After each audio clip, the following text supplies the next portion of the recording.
বাস্তুশাস্ত্র অনুসারে বাড়ির গঠন ও দিক নির্দেশের সঙ্গে মানুষের মানসিক শান্তি ও পারিবারিক সম্পর্ক গভীরভাবে জড়িত। অনেক সময় স্বামী স্ত্রীর মধ্যে ভালো সম্পর্ক থাকা সত্ত্বেও অকারণে ভুল বোঝাবুঝি, অশান্তি ও দূরত্ব তৈরি হয়। এর নেপথ্যে থাকতে পারে কিছু গুরুতর বাস্তুদোষ, জ্ঞানত বা অজ্ঞানত। এই ভুলগুলো করলে দাম্পত্য সম্পর্কে নেতিবাচক প্রভাব পড়তে পারে, এমনকি তা ডিভোর্সের পথও নিতে পারে। জেনে নিন কোন 4টি বাস্তুগত ভুল দাম্পত্য সম্পর্কের জন্য অত্যন্ত ক্ষতিকারক।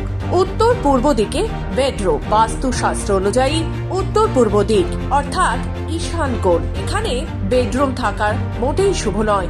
এই দিকটি পবিত্র ও আধ্যাত্মিক শক্তির কেন্দ্র হিসেবে বিবেচিত।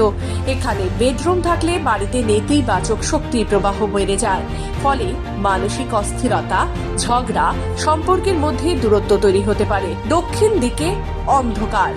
দক্ষিণ পশ্চিম দিক বেডরুমের জন্য সবচেয়ে শুভ বলে মনে করা হয়, তবে দক্ষিণ দিক যদি সবসময় অন্ধকারাচ্ছন্ন থাকে তাহলে তা দাম্পত্য জীবনে অশান্তি ডেকে আনতে পারে।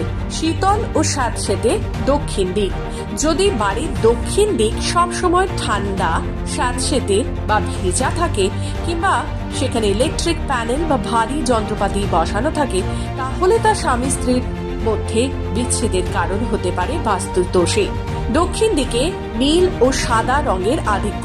বাস্তুশাস্ত্র অনুসারে দক্ষিণ দিকে অতিরিক্ত নীল বা সাদা রঙের ব্যবহার করা অনুচিত। এই রঙগুলোর আধিক্য দাম্পত্য সম্পর্কে শীতলতা আনতে পারে।